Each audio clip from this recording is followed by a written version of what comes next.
Mister Pradeep Kapoor आज shahnama.com के studio में तशरीफ लाए हैं। प्रदीप कपूर साहब का ताल्लुक पत्रकारिता की ऐसी बरादरी से है जो ख़त्म होती जा रही है और वो बड़े बड़े अखबारों में रहे, ख़ास करके ब्लिट्स और पायनियर में उन्होंने कई साल तक सेवा की। मिस्टर प्रदीप कपूर ने लखनऊ के कॉफ़ी हाउस पर एक किताब लिखी है जो बहुत ही कम दिनों में बहुत मशहूर हुई, जिसमें उन्होंने कॉफ़ी हाउस का इतिहास, कॉफ़ी हाउस में सियासी और समाजी लोगों के उठने बैठने के तरीके और कॉफ़ी हाउस की पूरी मंजरकशी की है। आइए आज उनसे बात करते हैं। मिस्टर प्रदीप कपूर साहब, ये बताइए कि इस जो आपने ये किताब लिखी है इसमें क्या है और क्यों आपको लिखने की जरूरत पड़ी इस किताब की?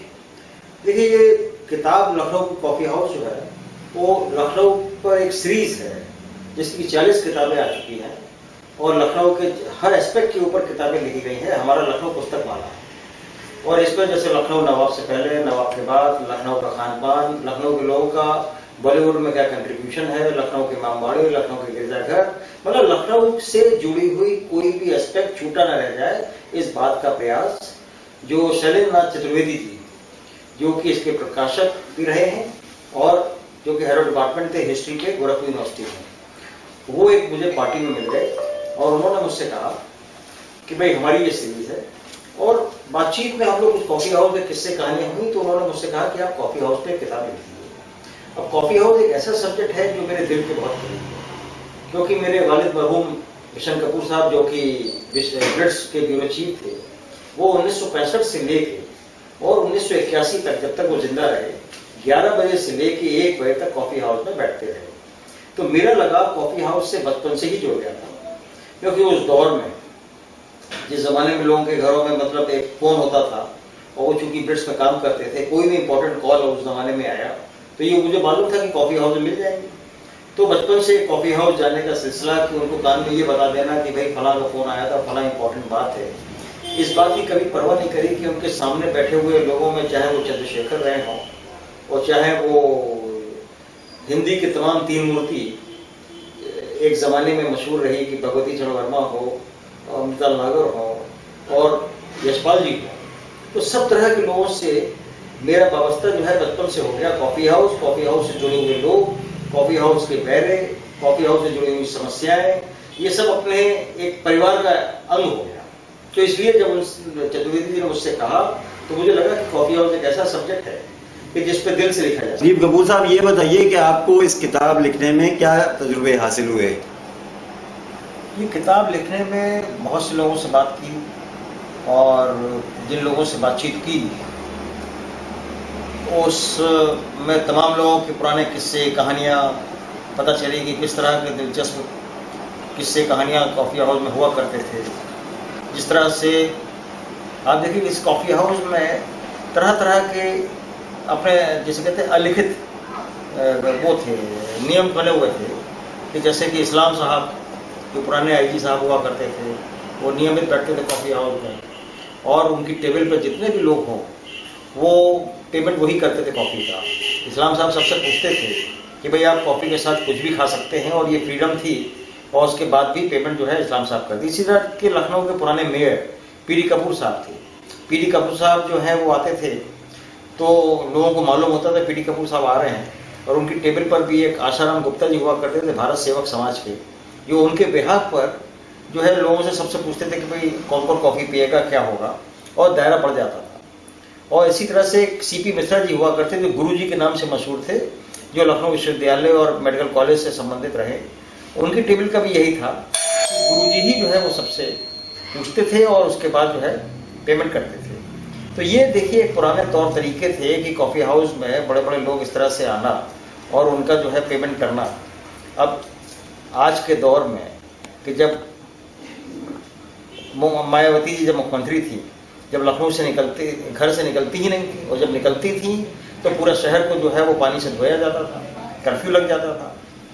अब एक मंजर तो ये है। दूसरा मंजर जो मैंने खुद देखा कि हम कॉफ़ी हाउस में बैठे रहते थे और उस ज़माने के मुख्यमंत्री वीर बहादुर सिंह अपनी सिक्योरिटी बाहर छोड़ के वो बाकायदा कॉफ़ी हाउस में आते थे और लोगों के साथ बैठ जाते थे आम आदमी की तरह। कहीं कोई महसूस नहीं होता था कि साहब हमारे बीच में कोई मुख्यमंत्री बैठा है। आते ही वो पूछते थे कि भाई आज नेशनल और स्टेट लेवल का कौन सा सब्जेक्ट डिस्कस हो रहा है, और उस पर जो है बातचीत शुरू हो जाती थी। अच्छा, वीर बहादुर जब हम लोग के साथ बैठे होते थे तो जाहिर बात है कॉफ़ी हाउस में बैठने वालों का दायरा बहुत बड़ा होता था, और मैंने देखा कि साहब कॉफ़ी पीने के बाद जब भी मुख्यमंत्री ने अपनी जेब में हाथ डाला तो उसमें पैसे कभी नहीं होते थे। तो जो उस वक्त बैठा होता था कोई ना कोई आदमी कॉफ़ी का पेमेंट कर जाता था। ऐसे कॉफ़ी भी कोई इतनी महंगी नहीं होती थी जैसे कि आज के दौर में 50 रुपये की कॉफ़ी हो गई है। उस दौर में कॉफ़ी भी जो है वो सस्ती होती थी कि कोई ना कोई किसी को देना अखरता नहीं था। तो देखिए, उत्तर प्रदेश में राजधानी लखनऊ शहर में जो कॉफ़ी हाउस है, उस कॉफ़ी हाउस ने समाज को बहुत से संदेश दिए। जिस जमाने में यहाँ पर अखिलेश दास चुनाव लड़ रहे थे, उस जमाने में पानी की तरह पैसा बहाया जा रहा था, और ये हो रहा था कि साहब पूरा का पूरा जो है सारे के सारे वोटर्स को खरीदने का एक प्रयास हो रहा था। लोगों ने याद किया कॉफ़ी हाउस में बैठने वालों ने कि 1967 में जिस तरीके से नारायण मुल्ला, जो कि एक रिटायर्ड इलाहाबाद हाईकोर्ट के जज थे, वो कॉफ़ी हाउस में बैठते थे। कॉफ़ी हाउस के लोगों ने तय किया कि साहब कांग्रेस का जो वो टिकट है वो यहाँ के बड़े उद्योगपति वी आर मोहन को दिया गया था। वी आर मोहन जो कि मोहन मेकिंग कंपनी के मालिक थे जो शराब बनाती थी। तो लोगों ने ये महसूस किया कि भाई एक शराब कंपनी बनाने वाले को हम वोट नहीं देंगे या उनको नहीं सपोर्ट करेंगे, उसके मुकाबले में जस्टिस नारायण मुल्ला जो कि एक बहुत बड़े शायर भी थे, उनको लोगों ने खड़ा कर दिया, और वो एक आम आदमी की आवाज बन गए। बगैर पैसा खर्च किए कॉफ़ी हाउस वालों की मुहिम से, जनता की सपोर्ट से वो जीत गए। तो उस वक्त जब अखिलेश दास पानी की तरह पैसा बहा रहे थे तो लोगों को लगा कि कहीं ना कहीं ये पुराना इलेक्शन याद आ गया, और उनको लगा कि भाई ये जीत नहीं पाएंगे। और यही हुआ कि लालजी टंडन जो बीजेपी से कैंडिडेट थे वो जीत गए। और मुझे याद है कि इलेक्शन के दौरान बार बार लालजी टंडन जो है वो नारायण मुल्ला का चुनाव याद करते थे। वो कहते कि भाई प्रदीप देखो, ऐसा है कि मुल्ला जीते थे, मुझे लगता है कि इस बार भी जो है जीत मेरी होगी। ये उनका एक कॉन्फिडेंस था। कपूर साहब, आपकी ये जो किताब है लखनऊ का कॉफ़ी हाउस, इसमें कोई ऐसी चीज़ आपने लिखी है, हमें बताइए, कि जो बहुत रिवीलिंग हो और पॉलिटिकल हो? इमरजेंसी में से मुताल्लिक़ वहाँ किस्से कहानियाँ या और जो समाजी उथल पुथल होती थी उसमें कोई ऐसा किस्सा इसमें जो आपने लिखा हो?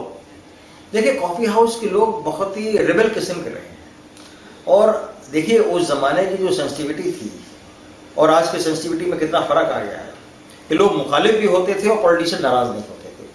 कॉफ़ी हाउस, मुझे याद जो मैंने लिखा है किस्सा 1965 का है कि उस जमाने में बहुत ही ताकतवर नेता हुआ करते थे सीबी गुप्ता साहब, और सीबी गुप्ता की बर्थडे मनाई जा रही थी लखनऊ शहर में, और उनकी 65वीं बर्थडे थी, जिसके लिए 65 लाख रुपए इकट्ठा किए गए थे, और उस जलसे में 65 लाख रुपए की थैली उनको दी जाने वाली थी। अब कॉफ़ी हाउस में बैठने वाले लोग, जिसमें कि किशन कपूर साहब भी थे, राजा बख्शी साहब भी थे, और तमाम लोग थे जो कि सीबी गुप्ता के मुखालिफ लोग थे।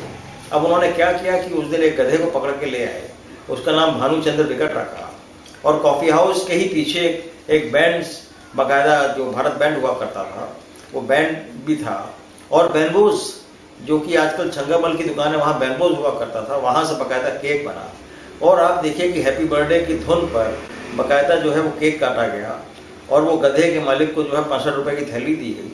लेकिन बड़ी बात यह है कि सीबी गुप्ता साहब ने इस पूरी घटना का बिल्कुल भी बुरा नहीं माना।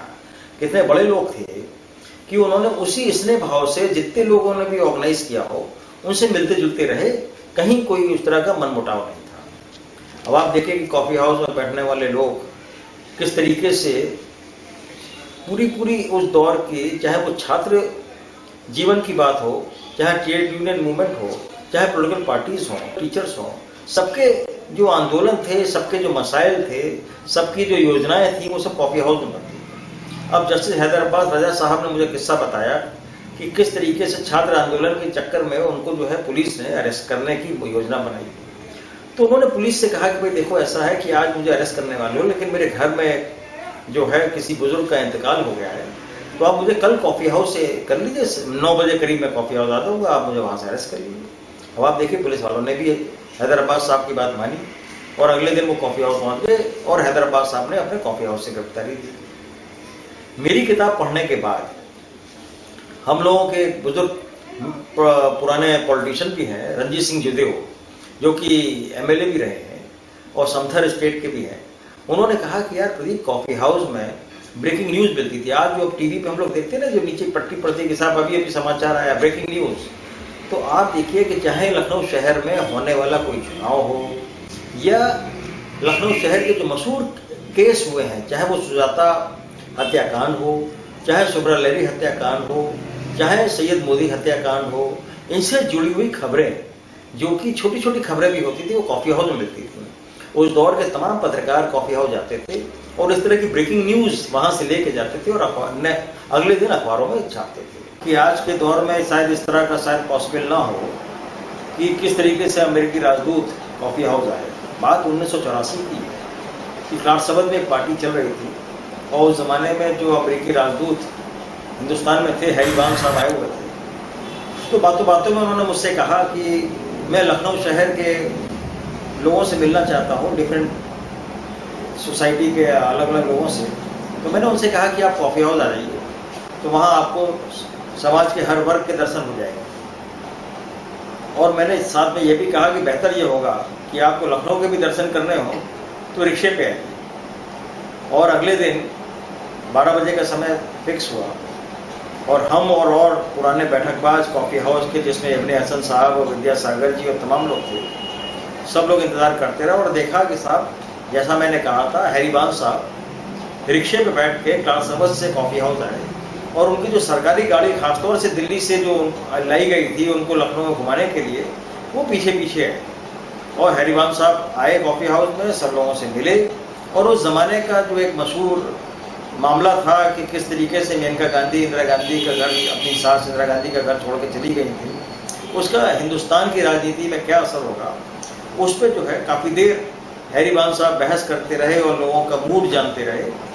तो ये एक अपने आप में एक अलग घटना है कि जो आज भी, और उसके बाद ही ये सिलसिला शुरू हुआ कि जब इलेक्शंस होते हैं तो तमाम देशों के राजनयिक लोग आते हैं, वो कॉफ़ी हाउस में प्रदेश और देश की राजनीति की नब्ज़ टटोलने के लिए आते हैं और बराबर यहाँ लोगों से मिल के बातचीत करके अपना एक असेसमेंट बनाते हैं। तो ये सिलसिला 1984 में हैरी बाम साहब की विजिट से हुआ, जो आज भी जारी है।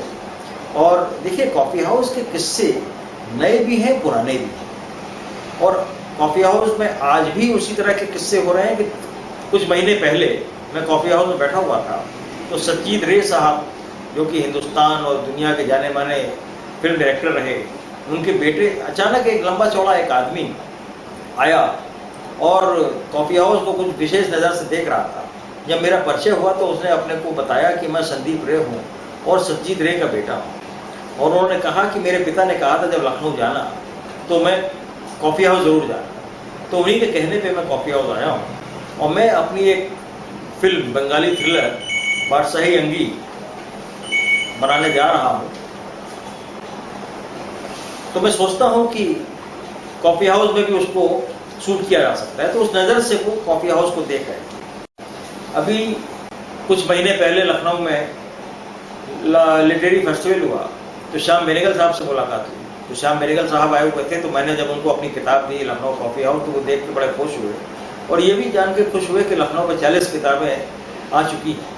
तो उन्होंने मुझसे एक सवाल पूछा, क्या लखनऊ का कॉफ़ी हाउस उतना ही वाइब्रेंट है जितना कि जुनून के ज़माने में था? क्योंकि जुनून के ज़माने में श्याम बेनेगल साहब लखनऊ शहर में काफ़ी रहे, तो जाहिर बात है कि उस दौर में लखनऊ में कॉफ़ी हाउस में उनका आने का मौका ज़रूर रहा होगा। उन्हीं यादों के सहारे जो है उन्होंने मुझसे पूछा। तो मैंने उनसे कहा कि आप जब भी कभी लखनऊ शहर आए तो कॉफ़ी हाउस आइए। तो उन्होंने वादा किया कि वो ज़रूर आए। इसी तरह से मैंने जब नादरा बब्बर को अपनी किताब दी तो किताब देख के बड़ी खुश हुई और उन्होंने कहा कि उनकी वालदा रजिया आपा के नाम से जो कहा जाता था, जो कि सज्जाद ज़हीर साहब बन्ने भाई की वाइफ थी, तो बोले कि उन्होंने भी कॉफ़ी हाउस में तमाम चक्कर लगाए और उन्होंने जो कहानियाँ लिखी उसमें कॉफ़ी हाउस का जिक्र है। तो नादरा बब्बर ने भी कहा कि मेरे लिए भी एक इमोशनल मामला है कि लखनऊ का कॉफ़ी हाउस मुझे देखना चाहिए। इसी तरह से मैं जब बॉम्बे गया तो मशहूर एक्टर राजेंद्र गुप्ता जी से मुलाकात हुई और जब बात हुई कॉफ़ी हाउस की, बोले कि जिस ज़माने में मैं भी स्ट्रगल कर रहा था तो मैं कॉफ़ी हाउस बैठता था। तो आप देखिए, कॉफ़ी हाउस सबका मरकज़ रहा है, सब लोग कॉफ़ी हाउस आते रहे हैं और कॉफ़ी हाउस में बैठ के लोगों से बातचीत करके अब आप देखिए कि कॉफ़ी हाउस में बैठने वाले लोग, चाहे वो हेमवती नंदन बाबुना हो, चाहे वो वीपी सिंह हो, चाहे श्रीपद मिश्रा हो, चाहे सिक्के रजी हो, चाहे और तमाम लोग वहाँ बैठ के कहाँ से कहाँ मुकाम पर पहुँचे। फिर मैंने कहा कि देखिए, आपका जो पुराना कॉफ़ी हाउस में बैठने वाला जो अड्डा था वो फिर से ठीक हो गया है कि जहाँ ताले पड़े हुए थे और सब बिजली कटी थी, वो बंद था। तो चंद्रशेखर जी ये जान के बड़े खुश हुए और बोले कि अब मैं लखनऊ आऊँगा तो कॉफ़ी हाउस। और उसके कुछ दिनों के बाद जब चंद्रशेखर जी लखनऊ आए तो अपने पुराने सहयोगी ओम प्रकाश श्रीवास्तव के साथ कॉफ़ी हाउस गए। तो वहाँ जो उनकी आंखें जिन लोगों को ढूंढ रही थी, जिनके साथ वो कॉफ़ी हाउस में बैठते रहे, वहाँ तो कोई मिला नहीं। जो लोग बैठे थे वो भी प्रधानमंत्री को अपने पास देख के अचानक वो भी चौंक रहे थे। चंद्रशेखर जी ने आनंद फानन जल्दी से कॉफ़ी पी और उसके बाद वापस गेस्ट हाउस चले गए और उसके बाद मेरे को संदेशा भिजवाया। और जब हम उनसे मिले तो उन्होंने कहा कि यार तुम्हारे चक्कर में कॉफ़ी हाउस चले गए, वहाँ तो कोई मिला नहीं। तो मैंने कहा 40-50 साल आपके साथ कॉफ़ी हाउस कौन बैठता रहा है, ये मुझे पता है। अगर आपने मुझे सूचना दी होती तो उन सबको इकट्ठा करते, आपके लिए भी एक मेमोरेबल ट्रिप होती। सारे लोगों की बात करते हुए एक नाम पर उन्होंने कहा कि जो पुराने पत्रकार विद्यासागर जी जो मेरे घर के पास ही रहते थे, तो उन्होंने कहा कि चलो उनके साथ चला जाए। अब देखिए चंद्रशेखर जी की याददाश्त और उनका जो कहने का अंदाज, उन्होंने कहा कि कॉफ़ी हाउस, उसके बगल में भड़भुजे की दुकान, जहाँ से कि हम चना मुरमुरा खाते थे, और पैदल चल के एक गली छोड़ के दूसरी गली में तुम्हारा मकान, कि जहाँ तुम्हारे पिता बिशन कपूर साहब से मिलने में पैदल जाया करता था और घंटों बैठा रहता था। और उसी के पास लॉरेंस टेरेस है जहाँ विद्यासागर रहते हैं, तो चलो विद्यासागर से मिलते हैं। तो जब मैंने शाम को उनको लेकर विद्यासागर जी के घर गए तो चंद्रशेखर जी अपने पुराने अंदाज में बैठ के और 1-1.5-2 घंटे उन्होंने गप्पें करी, पुराने लोगों के मित्रों के बारे में जानकारी ली, लखनऊ शहर के बारे में जानकारी ली। और जब नीचे उतरे तो बोले कि भैया मेरे कॉफ़ी हाउस की ट्रिप हो गई, पुराने मित्र से मिल लिया, पुराने मित्रों के बारे बात कर ली और मेरी कॉफ़ी हाउस की यात्रा हो गई। आप जिस ज़माने से कॉफ़ी हाउस जाते हैं अपने वालिद बिशन कपूर साहब के ज़माने से और अब के ज़माने में कॉफ़ी हाउस में कितना परिवर्तन है और कितना चेंज है? देखिए बहुत चेंज हुआ है, क्योंकि लोगों की सेंसिटिविटी में, लोगों के माहौल में, बातचीत के अंदाज में और राजनीति के क्लेवर में बहुत कुछ चेंज आ चुका है। देखिए उस ज़माने में तो हर पॉलिटिशियन हो, चाहे साहित्यकार हो, चाहे छात्र नेता हो, सभी लोगों को कॉफ़ी हाउस में बैठ के जाने का एक माहौल हुआ करता था। और अभी क्या हुआ है कि राजनीतिक लोग जो हैं वो संगीनों के साए में डर के घर बैठ गए हैं और समाज में डायलॉग की बहुत कमी हो गई। तो हमारा प्रयास तो यह है कि समाज में जो डायलॉग की कमी हो गई है उसको ख़त्म करके लोगों में मिलने जुलने का सिलसिला हो। इसलिए कोशिश करते हैं कि कॉफ़ी हाउस में बैठ के होती रहे और बातचीत होती रहे। और हमें खुशी है कि अभी भी इस तरह की महफिलें होती रहती हैं अभी, लेकिन प्रयास करना पड़ता है।